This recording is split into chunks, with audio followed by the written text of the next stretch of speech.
selected. So these are for the square columns, and for the push-wise similar things were seen. And in the other direction, see, one direction, X direction is your stronger direction, Y direction is a weaker direction, you can see.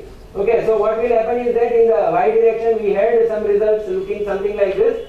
I will not bother you now. What we did was that we wanted to keep our building in immediate occupancy stage. So what we needed to do was that all the hinges which were developed up to the performance point beyond the immediate occupancy stage were to be eliminated. Okay, so for eliminating those hinges, what you need to do is that you have to strengthen your building, or maybe you have to introduce some sort of a ductility into your building, or let us say that we see that the hinges are not going beyond the elastic limit or whatever we wanted. So what we did is that we changed the cross-sectional properties of the columns and the beams such that none of these, now you can see the same results. You can see that these are zero hinges which are developing, and only your hinges are developing up to your immediate occupancy stage. So what we did is that we studied the models under your normal cases. So see, understand that the first model which we had analyzed was already following the codal provisions, but still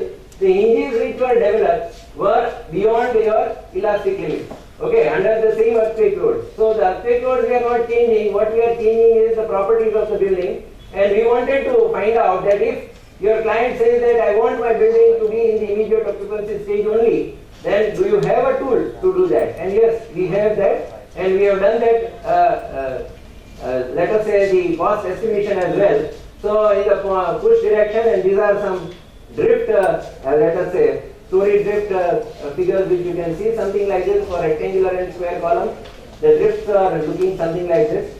And further, if we talk about the quantity of steel material which was the structural material which was required, that is basically the quantity of concrete and steel, we can compare that for normal building. That means the building which was not modified, the building as it was passing the codal standards, that is what we call as the normal building. It was consuming this amount of material which you can see on the left hand side, and the same building when it was up to the immediate occupancy level. Now what happens is that your material is going to naturally increase. This is for your rectangular column, this is for your square column. So what will happen is that your concrete consumption is increasing from this to this in case of your square column model, and in case of your rectangular column model, it is increasing from here to here. And at the same time, your steel quantity is moving from this to this, and you can see for the square column model, your steel is slightly less, which is consumed. And that is what we saw, and this is what is the application of your pushover analysis. To keep your building in the immediate occupancy stage, we can do something like this. The structural cost finally came out to be this. We have saw a number of such examples, and with that I think I'll try to finish this presentation. Thank you very much. I would acknowledge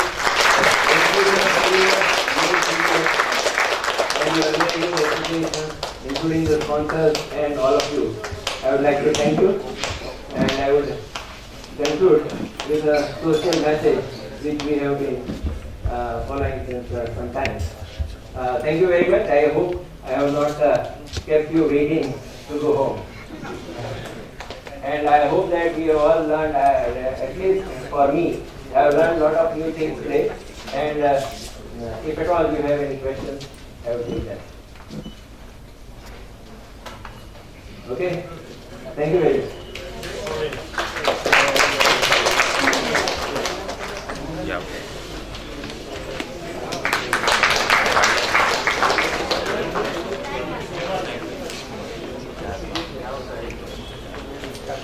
Sandeep told us that in our case we have got a written period of about 13 years or something like that. But he was talking about any type of an earthquake which we are talking about. So anyway, there are certain guidelines which are given by FEMA 273, and it categorizes our written periods based on our design earthquakes, based on your minor earthquakes, moderate earthquakes, design basis earthquake, which you call as your DBE, and the maximum considered earthquake, something like this. And these are the various written periods, and further these are the points which we can say are the points of observation.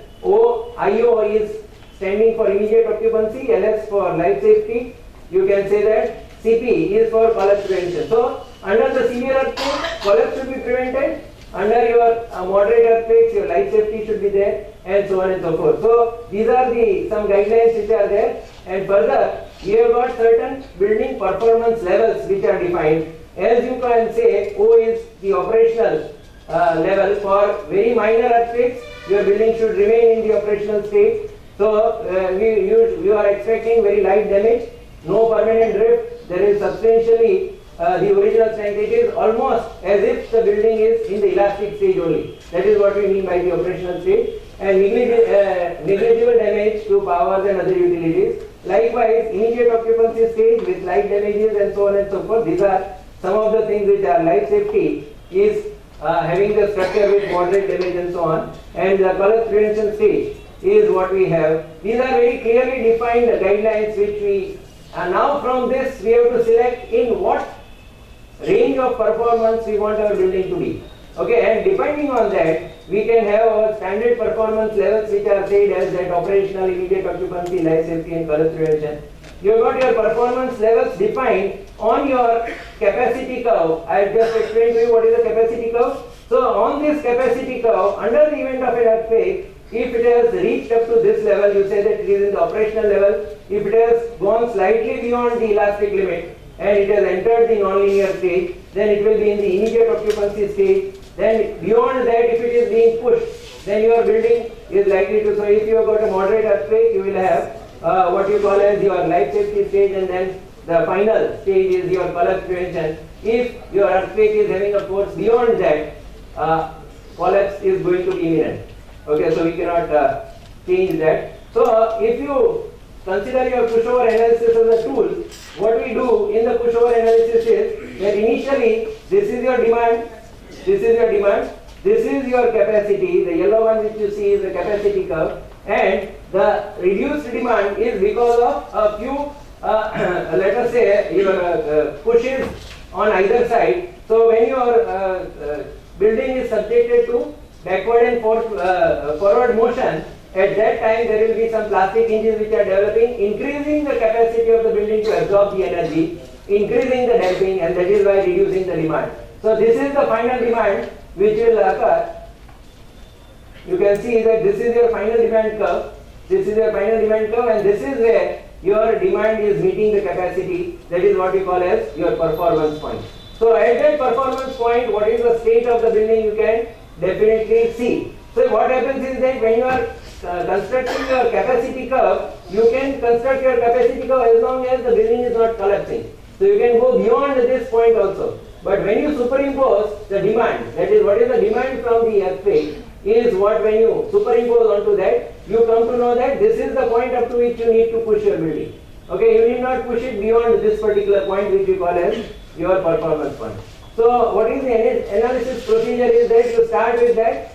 You first of all build up the capacity curve, and then you superimpose onto that the demand curve, and then you perform, you will find out what is the performance. That means the hinges, we are going to create some plastic hinges which are there, and that we will be seeing the state of those hinges. So this is what we call as your performance based design. So what are the steps in case of your pushover analysis are that first of all we will select the hazard level, that in what state you want your building to be. Whether you want it to be in immediate occupancy stage, whether you want it up to life safety, or whether you want to go up to your collapse prevention. So see, what happens is that our code doesn't specify that to what level of damage your structure will be subjected to. But here you can be selective in that. So what happens is that if your building's capacity versus demand curve, if you have a very heavy earthquake, your demand will be somewhere here, and that is, this is what we call as the performance point. If you got a moderate earthquake, this is the type of damages which you are expecting, and in case of a very moderate event, you will have your structure which is almost unharmed. Now this is what we call as your performance of a ductile structure. In the case of a ductile structure, after this elastic curve, you have got a very wide range of your non-linearity, and beyond that, if a mechanism develops, what will happen is that there will be a sudden drop in the strength of the building, and that is why your lateral shear will be less. And now as against this, if you have got a non-ductile structure, the curve will be looking something like this, where we are reducing. If you see from here, you have got a lot of gap between immediate occupancy, life safety and collapse prevention stages which you have on this curve, and that is grossly reduced. You can see that you have to play only around in this region only, and this is why your non-ductile structures are not preferred. Again, if you talk about the behavior of the structure under earthquake, what happens is that if you talk about the hysteresis loops, which will be actually speaking, what we are doing in the pushover analysis is we are applying only in one direction, but actually speaking, your earthquake forces, when you are giving, it will be moving along like this. Okay, so in the first cycle, it will have a more force as compared to less deformation. Then it will move something like this, go in the other cycle, and it will keep on moving like this. These are how the loops will come, and that is why if I draw what I call as connecting all the points which are there on this side on only one side, that is on the tension side or maybe on the compression side, then what we call is that as a backbone curve.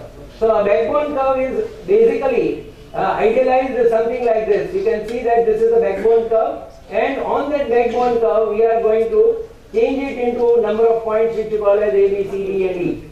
Okay, so if you have different types of structures, like if you have got your semi-ductile and if you have got a brittle structure, you can see where these points A, B, C, D goes. Okay, so in the pushover procedure, what we do is that we have defined certain, let us say, hinges. Even before we apply this load, we are going to have hinges which are defined in the columns as well as in the beams at the two ends, where the maximum stresses are likely to occur, and those stresses are continuously monitored, and finally in what state is that hinge going to occur will tell you. This is what you call as your force deformation criteria. I will not explain further to that. So what we do in the pushover procedure is that we have our capacity curve, then the second one is your demand curve. When we superimpose both of them, we find out what is the state in which your building is, and then decide what we want. So actually, if I speak or if I explain to you what happens in case of your structures, this is a simple model, a 3D model of a simple plane, space frame which has been shown. And if I give a push in the x direction, this is the x direction push, and this is the y direction push, which is also sometimes known as your mode 2. Mode 1 and mode 2 usually are your modes of vibration under for this particular structure. So in case your pushover cases will be defined something like this, that the first push will be given in the gravity direction because your dead loads and live loads are always there. So first all the hinges will be stressed because of the dead loads and live loads. That stress is always there, and then you start pushing the building in the horizontal direction, starting from the end of the stresses which are developed because of your gravity load. So the push 2 and push 3 are the two lateral pushes in the x and y directions. We are considering the gravity loads which are already there. Okay, so your push 1 will be with the full intensity of the gravity load, and once the push 1 is over, so push 1 is we are going to push the building up to the full intensity of your dead load and live load, and then we apply the horizontal pushes in the two lateral directions. We give some target displacement, and the target displacement will be defined as your drift limit. So whatever is the drift limit, anyhow we have to follow that codal provisions, and that is why your drift or the lateral push will never be going beyond the drift limit. So the final deformed shape under push 1, if I say, this is what will be under the gravity load. So you can see that all the members are deformed because of the gravity load, and then when I give the push in the lateral direction, you will see that the hinges with different colors. Here the hinge color which is up to your elastic limit, and this is up to your immediate occupancy stage is a blue hinge. Then your cyan hinge is your life safety, and green is collapse prevention, and so on and so forth. So you can see that there are some 3 magenta hinges which are developing in the first push. We are giving a lateral push. Then in the step 2, more number of hinges are developing. Further in the 3rd step, 4th step, 5th step, 6th step, you can see some of the blue hinges also which are developing. And finally, you can see dark blue hinges and light blue hinges also. And finally, you will see that this is what is going to happen. So as you go on pushing the structure up to step 7, this is how you will be plotting your capacity curve under this push. And finally, you will have your superimposed diagram of your, see, this is your 5% damage spectrum. This is the demand curve with 5%. So initially we had started with 5%. As the hinges start developing, more and more hinges start developing, your damping will go on. See, these are your 5, 10, 15 and 20% damping. These are the curves. Okay, so what will happen is that this is a single demand curve with variable damping, and this yellow line is what you call as your demand curve, which is the red ones are now converted to the yellow one, and then where the yellow one meets the green, which is your capacity curve, this is the point which we call as the performance point. At that point, see, what happens is that when you keep on pushing, your hinges can go up to any, even to blue color, or it can go even to green color. But that is not mattering. What is mattering is that at the time when your performance is met, at that time what is the state of the hinges? If it is in the immediate occupancy stage, you can say that the building is not going to get damaged. Okay, so this is what